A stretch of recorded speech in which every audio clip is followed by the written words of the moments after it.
still can't hear. Can you hear me? Oh wait, no, no, no, never mind. I hear it now. I got you. Trying out the Bluetooth speaker. We'll see. I see. I don't even know what a speaker is on this thing. Boom, there we go. All right. What up, man? Yeah, I can hear you. I can hear you pretty well. Awesome. I could hear you. What you say? I could hear you beautifully. You and your beautiful face always make my day, man. Uh, You know, I was thinking about something today that I wanted to ask you. And it's a really simple question, but I remember you saying that you were live with Josh few week was it a week ago, 2 weeks ago, something like that, and you brought up white rice. And yesterday I tried making brown rice for the first time, and I cannot make brown rice. And when I ate it this morning, because I like to prep the meals, when I ate it this morning, I felt disgusted with myself. Like, why did I choose this? you're really roughing it. I don't know what your opinion is. Hmm? Yeah, you're really roughing it when you have to eat brown rice. It's not as good, obviously, right? We could all agree on that. Yeah. Yeah, I eat white rice. So if you're going for pure like, I want this amount of food for less calories, less carbs, then on paper brown rice is a way to go. But for taste, it doesn't have those anti-nutrients in it and everything. For starch and glucose and fueling yourself. And if you're on an island and you need to survive, it's a better, you're gonna want to get that refined, in a sense, white rice. I don't know, but teach each their own. If you enjoy brown rice, Yeah, I just wanted to try it, just to try it, because usually I do eat white rice, but everyone's on up. And like, I love reading nutritional articles these days because some of them are just so ridiculous. Like they're like, these are the ten foods you should be eating besides kale, and it's like watercress. If you eat 2 cups of watercress with a sandwich, you'll be super healthy. And I'm thinking to myself, who eats 2 cups of watercress in like one one thing, you know? So things like that kind of boggle my mind a bit, but and what else? I just try it to see what happens. Another thing that's interesting is from an evolutionary standpoint, like, what if you evolved in a place where there was no watercress or there wasn't many vegetables available, or so to tell everyone these are the top 10 foods to eat, maybe for a certain person those would be, but how could you say that for everyone when you have genetics that you know evolved on different environments and climates and vegetation and animal sources? I'm not going to tell an Inuit person they need to eat a bunch of carbs, right? Or even vegetables. But yeah, it's funny how we just like to make those statements, even though like I fall, I do that sometimes. Something that really works for me and that I'm having amazing results with, I try to push it on to everyone else, but it's all anecdotal and subjective. So it's a human thing. I absolutely agree with that, man. And that's something that we always talk about, like this idea of like people promoting what works for them for everyone else. And I was looking into before it was called paleo, now it's called ancestral health, but what does that really mean in ancestral, right? Like what are you talking about? Like our grandparents, our great grandparents grew up in completely different environments. So what do you mean by ancestral? Like my great grandparents could have been fishing on an island or something like that, or farming in the jungle. So I feel like this narrative, we kind of buy into it because we don't really think too deeply on some other things. And it goes perfectly hand in hand with that the essence of storytelling that you were talking about in your blog post. See how I'm weaving in that Thanks, promotion man. I into appreciate the it. live. But yeah, that I think storytelling is super. I mean, we can say everything is important, but for this focus, I think storytelling really is at that forefront. Specifically in terms of how we relate things. I don't know if you pay attention to the news because I'm selectively ignorant, like 90% of the time. So I always wait until someone tells me, "Oh, this is what happened," you know.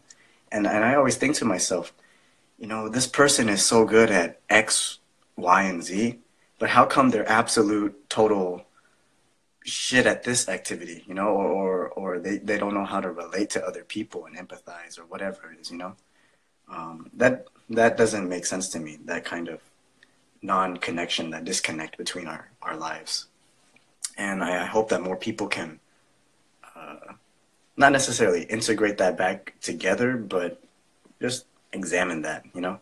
I feel like that's something that's lacking. And I don't know if you saw that emotional post I made after I was after like a jujitsu practice, and I got so fed up, like something like deep inside of me just came out, and I don't know, I just let it go. You're getting But heated, man. yeah, I was fired up, really. Like, man, like this message I need to share with the world, you know, no need to edit or whatever it is. I did lose a few followers for that, but at this point, I'm like, oh, all right, whatever. I closed some It's all apps, good. so hopefully that helps. And I got like probably like 7 people feeding off the Wi-Fi here, so it might be me. Oh, I see. I just gave the neighbor Oh, my I see. I Wi-Fi see. Gotta password. kick everyone else off. Yeah. Oh, I'm sorry. If I come over, I won't ever ask you for that Wi-Fi password then. Yeah. The last thing I caught you saying was you're talking about you're getting fired up after jujitsu, and man, higher when especially when you got to get it out, and it's just so yeah, I enjoyed that, man. Very uncomfortable.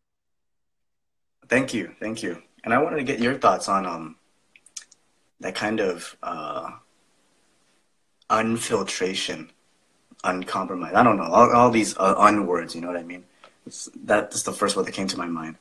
But I feel like not everything, but a lot of things I see throughout the day-to-day basis are all filtered.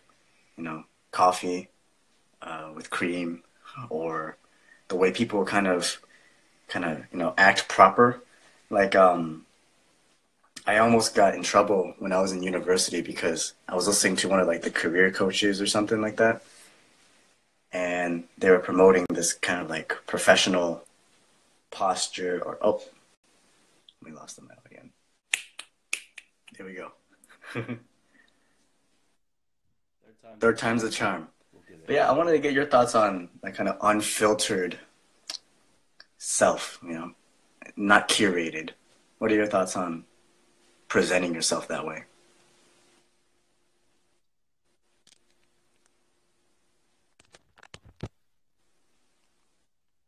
Yeah, that's the best stuff.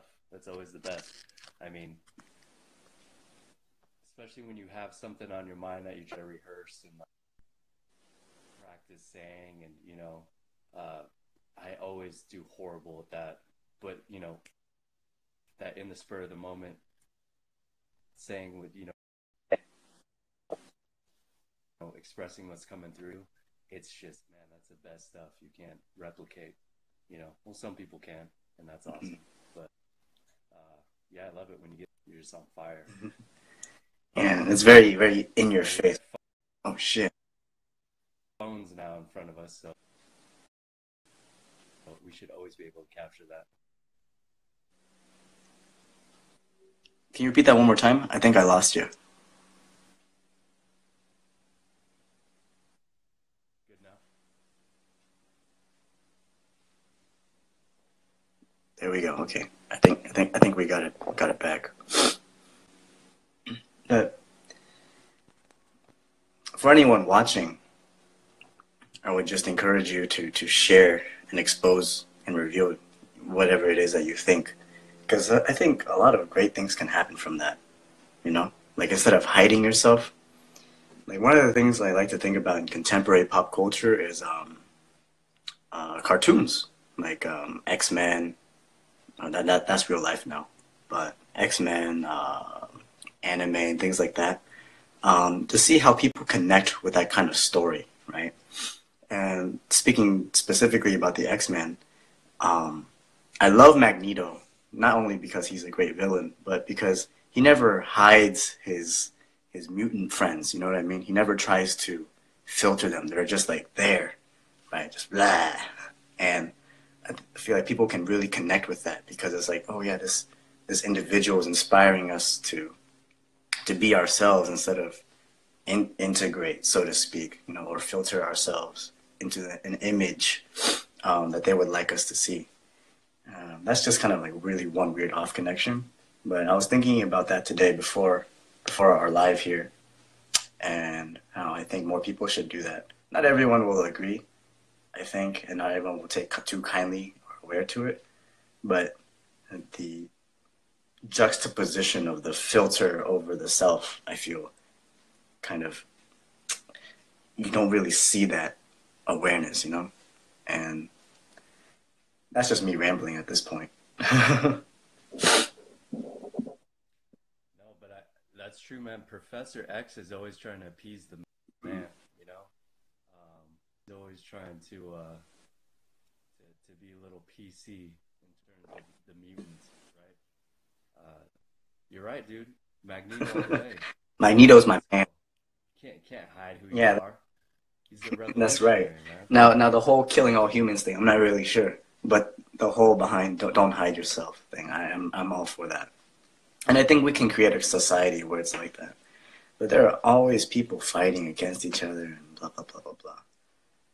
But I'm gonna take it back a little bit to something where I want to get your opinion on, because I feel like a lot of people have a specific emotional connection to food, and I know you brought up one example in one of your other lives.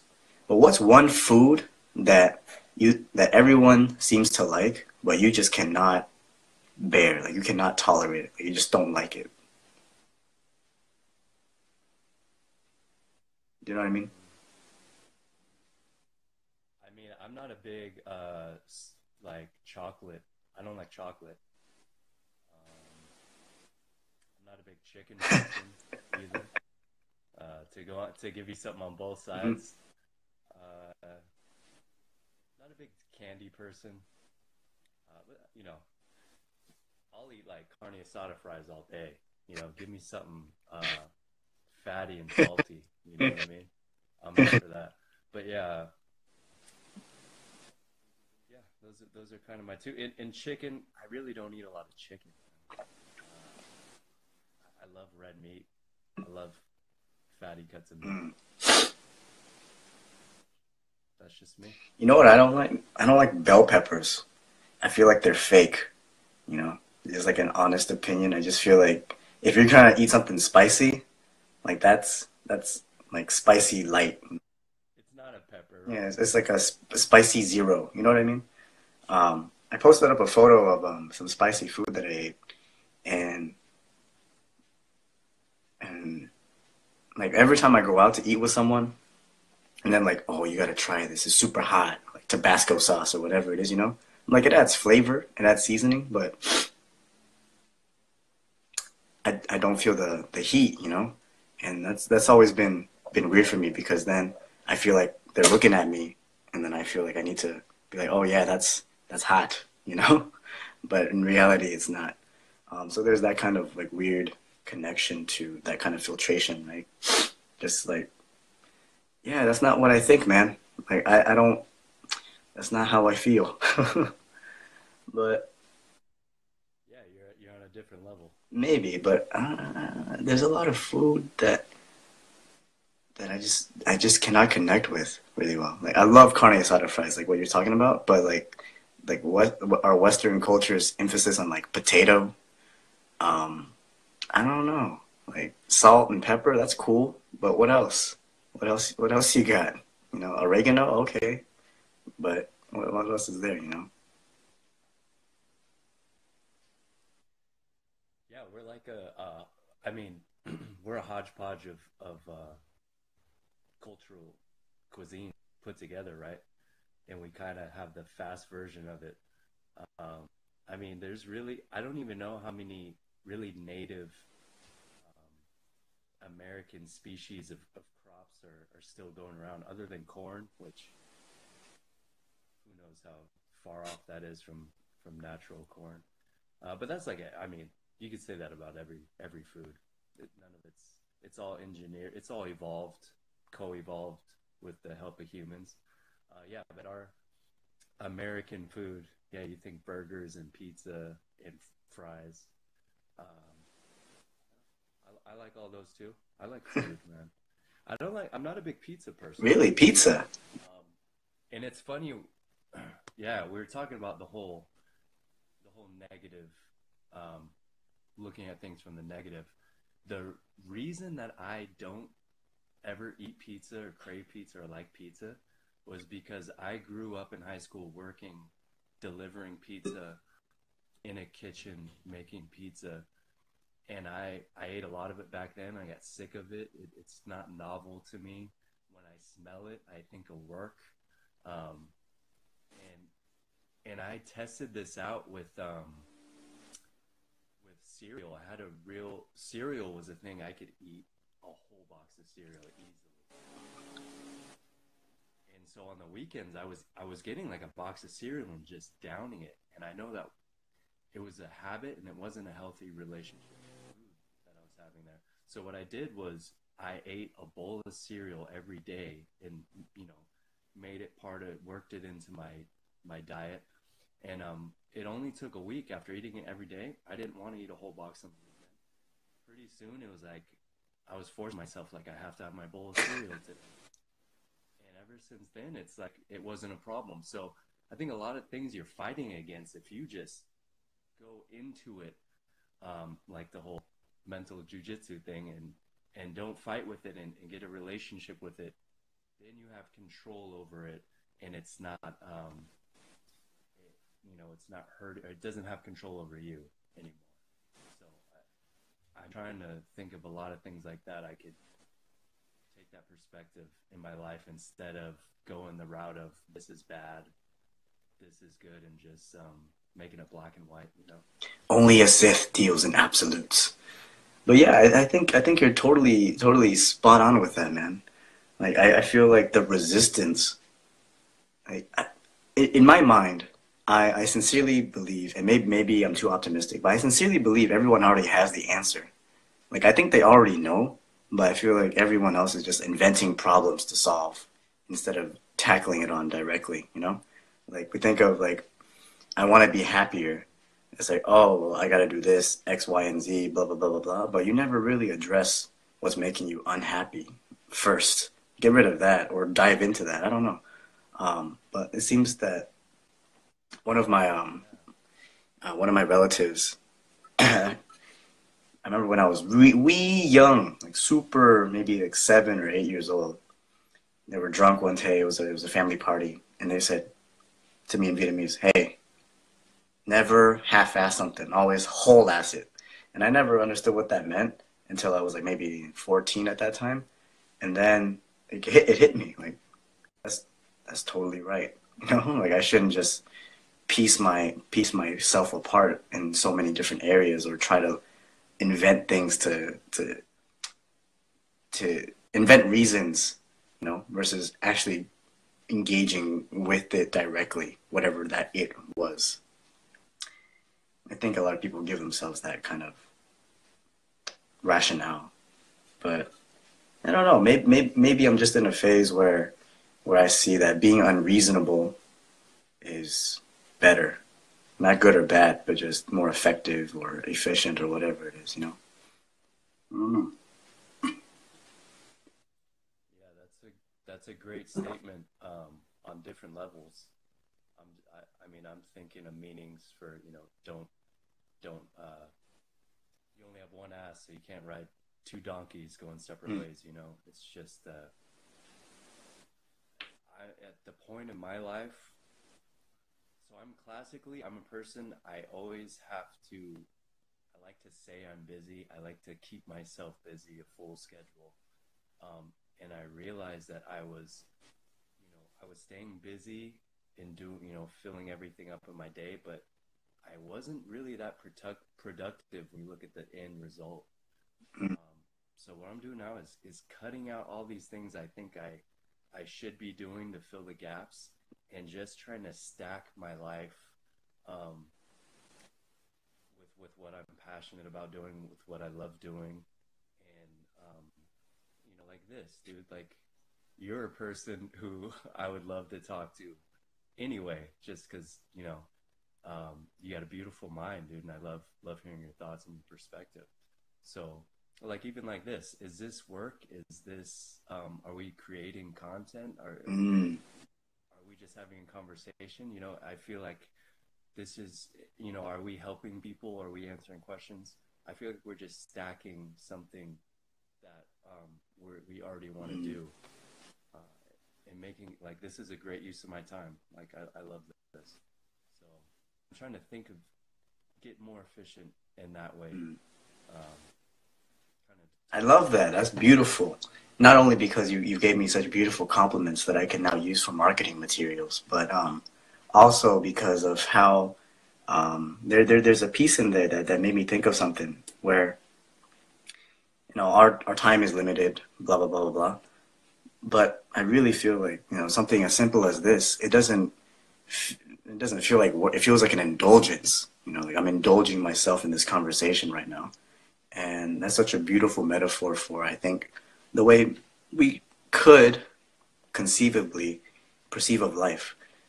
Like, I feel like maybe it's because we're privileged, or we're on some different mind level. But I sincerely think that that whole notion of life is suffering. I feel like that's such a weird way to look at things. Like, yeah, we have problems, and many problems need to be solved, but at the same time, that kind of and this stems from mostly, I'm thinking of religion here for anyone who wants context. So things like in Christianity, or in Islam or Baha'i. I've studied a few different religions, and Buddhism primarily is what I'm coming from here. That our state of life is overcoming suffering. But not to be hedonist, but really to examine that and answer why is it always about suffering? Why, well, what are we suffering from? Ourselves, the environment around us. What is it? The air quality? I don't know. Nutrition. Um, and so I like to engage with you and other people on this kind of topic, just to think about, if we can invest our time, if we take that approach to it, how can we make not the most gain or the most effectiveness out of it, but how can we feel the most indulgent in that time? You know what I mean? I don't know if that makes sense or not, but I don't know. What are your thoughts? Yeah. I mean, I think about that. Like, I think life is, I think life is suffering, and I think it's suffering for humans because we have this prefrontal cortex, and we have this mind that searches for meaning, and I think that is the way out of the burden of suffering, is to find meaning within it, within life, through because if you're in this existential, like, it's all nothingness, we're just, I don't know, I feel like that could cause suffering if you don't have real behind it. And I'm not saying there's actual meaning outside of us, but maybe we just need to internally give it, like we were talking about, it's a narrative we give ourselves. It's a story. So we just have to pick the right story, Mm. and tell the right narrative in our head. But yeah, I definitely, I mean, I've experienced, I mean, I know the suffering, and it can be Yeah. addictive, you know?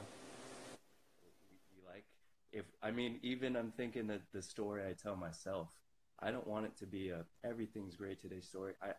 I want that action hero Mm. Marvel story where there's pain and suffering and you overcome it, and there's triumph, and there's loss in there.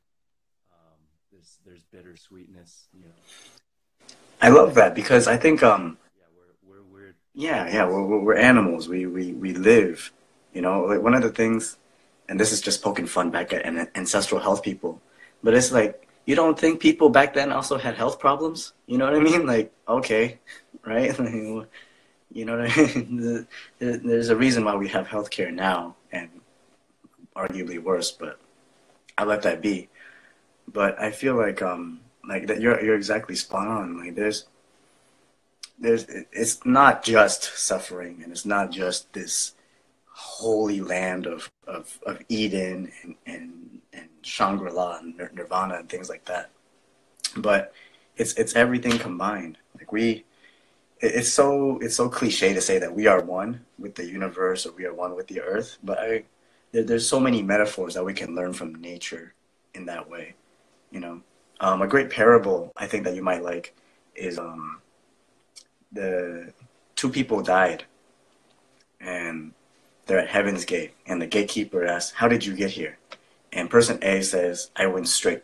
I went from birth to death. That's what I did." And then person B, the gatekeeper asks person B, "How did you get here?" And person B says, "Oh, you wouldn't believe. I had to crawl down into the ditches. I had to sail the sea. I had to make love to this woman, and then I had to divorce. I had to go through this jungle. I got pricked. I lost my arm. Blah blah blah blah blah. And now I'm here." You know. And I feel like you can take your pick on which one you want. You're gonna go in any way, either way. But having that conscious decision to design and go through that, not risk taking or whatever the fuck people are afraid of, but to consciously design that narrative, to write it, to interact with it or engage with it, all parts, right? And that's so difficult for so many people, I feel. I don't know. I don't know. I don't feel like I'm Buddha, Or but impossible. like for anyone listening, really, you have to examine that, like work with that. You know, like there is that narrative that we have, and it's layered onto this objective reality of this is a thermos, and outside is a tree, and I'm talking on a phone that's communicating fucking sonic waves to a satellite up there and connecting me to this guy who's actually living like an hour away from me. You know, it's this whole weird flux of all that. Um, but at the same time, well, what are your thoughts on helping people through that with movement? I know people follow us for mostly movement related things, but I feel like sometimes people get so into just the movement they're unable to extract that elsewhere. You know what I mean? And in our first podcast interview, you were talking about, hey, you know what? Some people just want a six pack. You know, like you just gotta give them that and hopefully spread in the candy with the vegetables, or the spread in the vegetables with the candy, right? Um, but what would you say is your process for helping people through that? Like, can you tell when people have other problems besides just their movement? Like, if they have like a hip dysfunction, so to speak, right? And they are unable to do a hip car to full expression. Can you see how that would manifest, or like where the source of that pain comes from, besides just like, oh, sitting in chairs and not moving really? You know what I mean? Hmm. Well, first of all, no one has a full hip car that I've Yeah. seen. But yeah, I don't really, movement isn't my number one priority for people, to be honest. Um, Mm. I, that's not really my concern. Uh, it's I know a lot of people are into the whole movement over muscles, but I really think it should be joints and this is what Dr. Andrea Spina kind of preaches: hardware over software. So Mm. I'd like to look at the substance that's creating the movement, and then kind of the movement takes care of itself after that. Um, and who am I to tell people how to move Mm. anyway? If you want to use your movement for marathon running or rock climbing or CrossFit or whatever, that's up to you. So I I don't like the idea of telling people how to move. I would rather give their bodies the freedom and potential of movement so they could use it how they want. So that's kind of how I view it when I'm working with someone. And I've gotten really away from form and technique. I used to be a big technique guy, technical coach, and do the coaches out there. I don't give a shit about any of that anymore. You know? But that's where I'm at now. Yeah, I get into fights with people everywhere.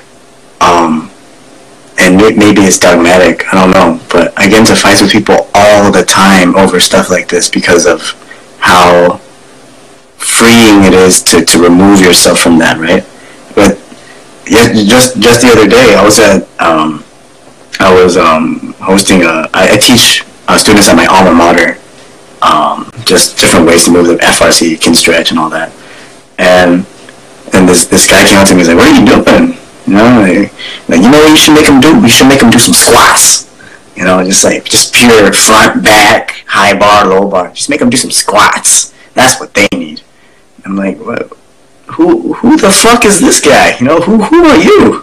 Right? What are you doing here? You know what I mean?" And then I don't know. And I fight with people like that across so many spectrums. You know, like or psychologists and people like that. They're like, no. You're too young. You're too young. You don't get it. This is the way it needs to be done, technically, perfectedly, whatever it is. You know. I'm just sitting there like, I'm wasting my time here. I mean, it feels indulgent because I'm listening to people who haven't been able to extract themselves yet, you know? And I feel like at this point in time, I feel like that's the nature of the conflict that I have now, primarily social. I mean, in regard to me interacting with other people. Do you ever find yourself like that, where you're just talking with someone and you're like, well, you know, like functional training is okay, but really a functional body would be more suitable to give the human being more and more freedom and liberate them from whatever it is that they want to do or want to achieve or whatever it is, you know. But some people are just super adamant that technically whatever it is, they hold on to that, you know. Maybe I'm holding on to this idea too. I'm not sure. But what are your thoughts? Oh, wow. Yeah, I mean, these people we're talking about are ourselves, probably 5 years ago, right? So, I mean, nothing would have changed my mind. I could go back and people are like, oh, if I could only go back and talk to my younger self. Dude, your younger self would not listen to you. Yeah. You know? Your younger self knows more than you. They probably do. So, I don't get in those arguments with people. What I try to do is listen to them or, because they all have an end goal if you dig down deep. And then what we're talking about is going to help that goal. You know, that's going to get them there. Maybe not faster, but safer, and they're going to be able to do it. And also, I just try to, it's all these flashy things, like, are any movement you want to put up, the squatting, the blah, blah, blah, the snatch. If we take it down to the basics, what we're talking about, our joints and our movement prerequisites, if we just show them, like, I like to show people, like, hey, I never really conventionally squat or deadlift, and I'll hop in with them, and then they'll be like, oh, how often do you do this? And I'll be like, this is my training, I'm just here playing. And then that interests them, and what are you doing? What is the training? So showing them the goodies and the candy, and they want the candy, and then you say, all right, here's a plate of vegetables, that's how you get it. That's one way to lure them in. But I never tell people, oh no, you have to eat these vegetables. You know, if they come to me and they're injured, I'll show it to them. I mean, yeah, you can never win. You know how it is. You can't win with these people. And just like there's probably someone telling me something I don't want to hear, that in the future I'll be a believer in that. Yeah, that makes a lot of sense. That's just who we are, you know?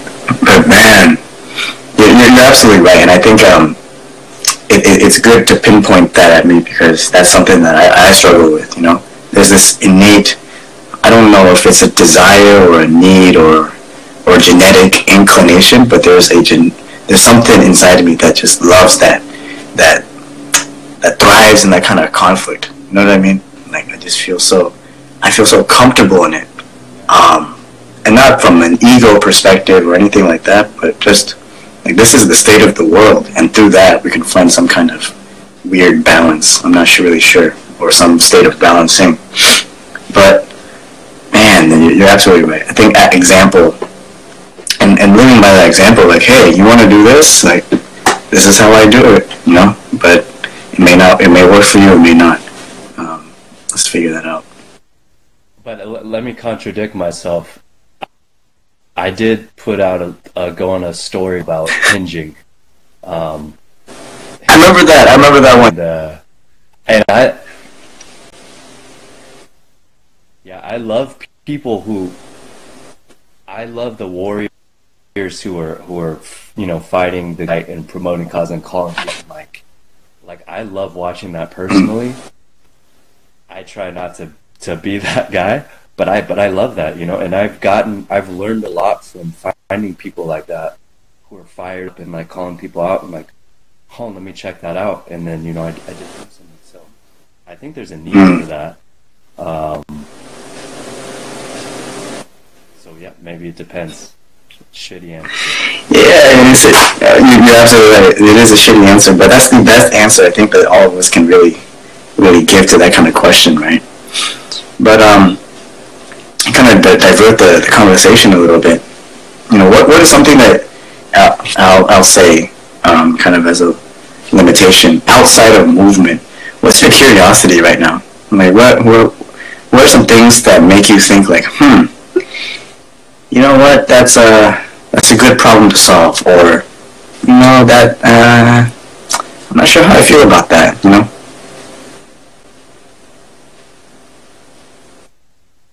So I guess one thing I'm investing time in now is kind of like we were talking about before, this whole trying to stack my life.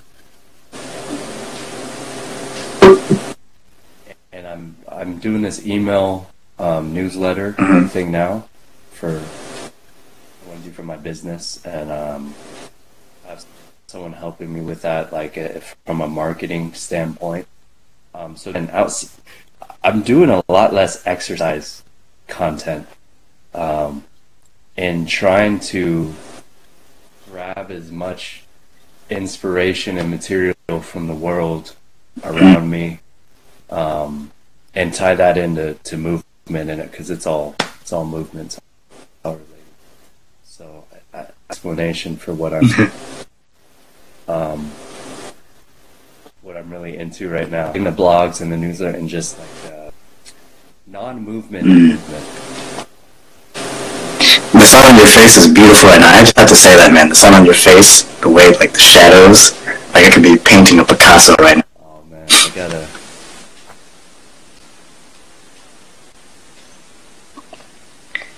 Oh, Jackie Chan. All right, there we go with the micro racism there. I'm not afraid to say it. It is what it is. But man, like, oh, I know you're teaching a workshop in April, right? April 18th. Yeah. And San Diego. Okay, I'm gonna do my best to make it out there because I'm not really sure what my time schedule is yet. But I'll do my best to make it out there because that'll be fun. Just fun. Open up your schedule. You're absolutely right. I do need to open it up, but I think I might be in Taiwan or Thailand at that time. And I really had to. Oh, that's awesome. Yeah, travel. You know, when we took that thing with Nick and Tom everyone was talking about, oh, he just wants to drive across America, like into the desert, kind of Beat Generation kind of stuff.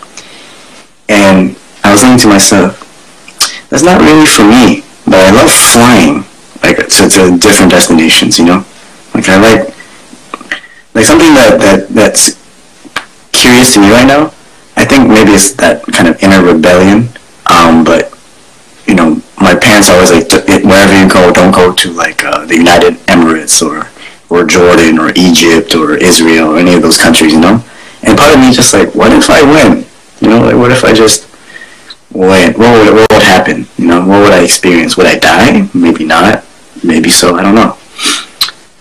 But that's like United Emirates is cool. You been there? Just on layovers, but yeah. Have you been to Thailand? I haven't been to Thailand yet. Where are you going there? Are you just gonna? Yeah, it's my dad is ethnically or culturally Laotian, and so I do speak a little bit of that, but I've never been to Thailand before.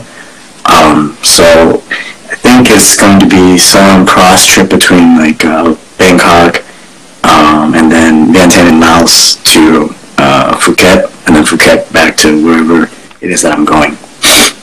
So I'm not sure. I just wanted to go. I just said April, sometime early April, I'm gonna go to Thailand. That's cool, man. Yeah, there's so many like little islands to visit and hop to. That'll be fun, dude. Eat that good street food. Oh, I hope so. I hope I don't get food poisoning though. That'll suck. Like I'm from that part of the world and I get food poisoning where I'm supposed to be eating from. I don't know. Kind of weird. Yeah, when I went there a couple of years ago, I met this local dude there, and he's like, I'm gonna take you out to party, whatever, go out on the town. So he was buying me all this shit, like, and it's just street food, so you're just sitting on like the curb eating it, and they just like, and he kept asking me like, do you have a strong stomach? And I was like, no, like I don't know. He just kept asking me like, are you sure? But I was okay. I guess you never know. I mean, I've had where was I in Nicaragua, and dude, I ate a salad. You're not supposed to eat like the lettuce and tomato, like, cause it's not cooked, right? Dude, it was coming out both ends, and I was on 4 days. Bad, man. But I feel like that made me stronger. Probably. I wouldn't deny it. Like your immune system was like, all right, fuck that shit. If that ever happens again, no go. Yeah, if it happens enough, you got to build up some sort of immunity. I hope. I think that's a great. I think that's a principle that stands the test of time. Like if you improve your emotional capacity, you'll be able to handle things with a clearer head, more stoic, I guess, if you want to go that route. If you improve any capacity, like your writing capacity, your ability to focus under whatever kind of conditions and duress, I think that'll all help, and possibly make you a better human being. Yeah, so use stress is healthy stress, right? That you adapt to. When I was talking to Samantha Mufo Durham, it kind of, when she's big on saying, do what makes you happy, do what feels good. And even though we're on the same page, I think like, man, I always do what makes me uncomfortable. I don't do what makes me uncomfortable. But I think about, I'm wary of things that feel good. Because I think it'll have the opposite effect of what we're talking about. Yeah. Sometimes the best thing in life is that you don't get what you want, right? Sometimes it's the best thing. That's where you have growth, yeah. But man, I'm where I'm at right now, and I think you might be in a similar spot. But knowing all this or understanding it, having some sort of awareness about it, you kind of think to yourself, what else? Like, do I need what else? But literally, what else?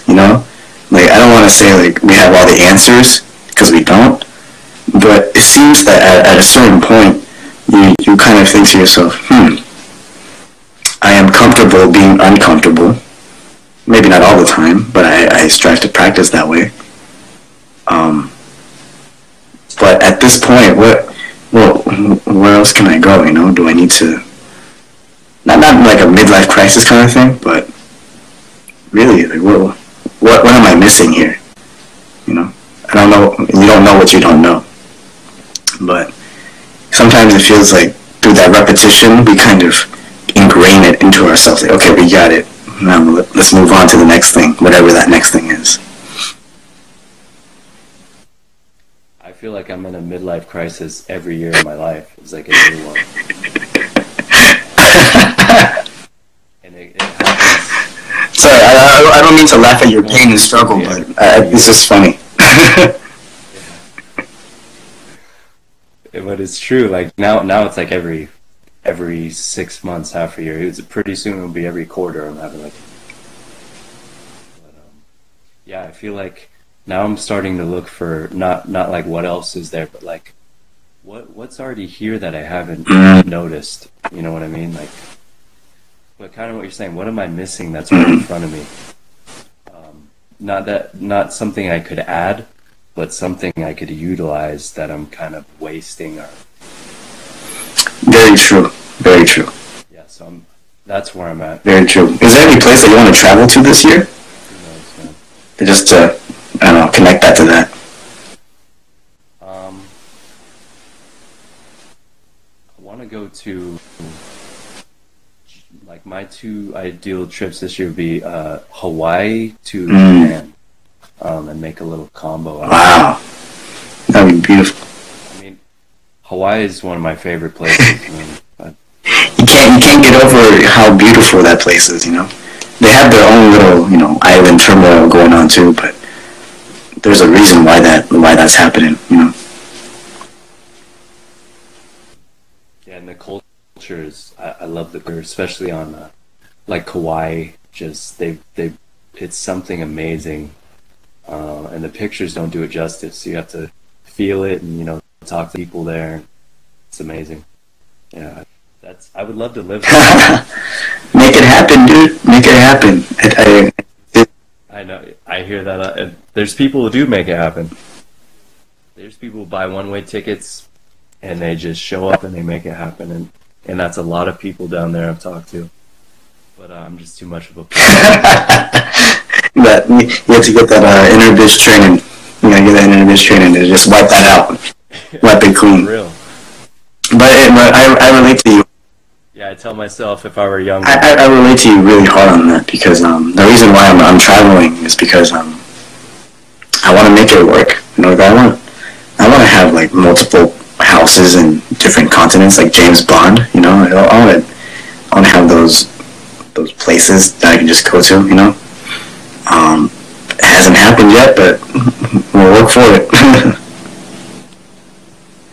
You know? You know what I think? You know what I think would be fun, EJ, if we engage on a different kind of project together. Has some scary facial expressions. I'm not really sure which one of us had the scary facial expressions. Might have been you, might have been me, but who knows? It's you. They saw your post jujitsu, right? Oh man, my mom saw that and she said, "Holy shit, son! What made you so angry? What's wrong with you? You're so aggressive." As I was emotional, mom, and like I had to let out that emotional content.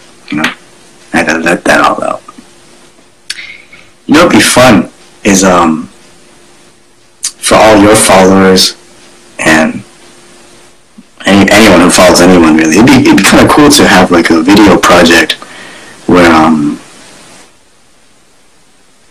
maybe I'm just throwing out ideas, but I can just imagine you in like a suit and just like running with explosions behind you. I don't know why they're there, but that's what I picture right now. You know. I'm picturing it right now. Yeah, just you have like electric bolts shooting out your arms or something. I don't know. But if anyone would want to see that happen, damn, I would love to see that. What do you, on that topic though? like I'm photoshopping. Like those Instagram stories. On that note, though, if you had a superpower, super cliche question, but if you had a superpower, what would that be? Hey, are you writing these questions down? I'm not. They're just coming off the top of my head, man. Honestly, the first time we hung out and I talked to you, I was like, you're so good at like facilitating conversation. You're a good like host, yeah, for that mental jiu-jitsu podcast. You're interviewing a bunch more people, right? Yeah. Like I have those interviews stacked. Cause last year after our interview, I took a break from the podcast for a little because I had to assess the reason why I was doing it in the first place, and then I revealed the true nature of it for me. And at first I started the podcast because I was just curious about other people. You know, like what does an animal behaviors think? What do my friends think? You know, let me interview them for a second. Let me just document that, right? I took a break because the way it was going, at least in my head, it didn't feel right to me, whatever that meant. But now, not because of the new year, because I think that's cliche as well, but I think now I'm at that point where it's like I have a much deeper understanding and self-awareness of the why, of the intent. And I think before I started it, kind of like how we start anything, like I want to lift weights. Why? It's cool. I want to lift weights, you know, or like I want to dance because it looks, my friends are doing it, you know. At first, my reason for the podcast was, why not? I can. And I think now I've come to that kind of cathartic resolution where it's like, oh, now I have a deeper understanding. This can help people. This can be for my kids if I have kids. I don't know. This something deeper, you know, at a deeper level.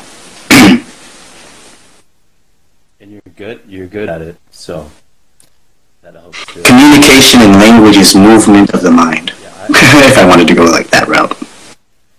Yeah, and because I suck at like, I'm not a conversationalist, or you know, it's hard to get in the flow of communication with someone for me. But you, like I said, you facilitate it so well. It's easy with you. That's the reasons I like chatting with you, man.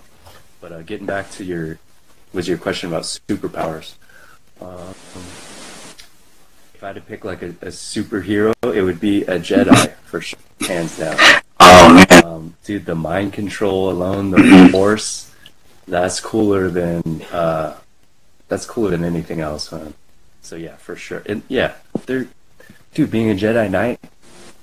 Oh yeah, getting a lightsaber. Dude, you saw that post with Bruce Lee with the lightsaber nunchucks? That got me wild. Yeah, I saw that. Wow. Awesome. Well, we have 2 minutes remaining. Instagram doesn't want to record too much. Well, I guess. It's too much for me. I guess that will be it. It's been an hour. So I don't want to take up too much of your time. But thanks for joining me again, man. Every time I talk with you, it's always inspiring to me to keep doing what I'm doing and do better. You know. Dude, let's do it. Let's make it a regular thing. Oh yeah, we should. You know what? I'll say it right now. It'll be a regular thing. You and me, live, Facebook, Instagram, whatever. We'll attack the entire social media platform. Yeah, and you're gonna save this to your story? Yeah. I'll put in the highlights. I'll put in everything. Yeah, cool, man. Because I found a way to like save it to the computer or save the video file. Really? How do you save it onto the story? Oh, you just click save or? No, it won't save to your camera roll. It'll just save your story. But there's a loophole on your desktop. Oh, I see. All right, perfect. Well, y'all heard it here, all 5 of you. Me and DJ will be going live more often and more regularly, and it'll be fun. That'll be a fun project. All right, thanks, my brother. Oh, we got 10 seconds left. Thank you for the chat, brother. I love you, man.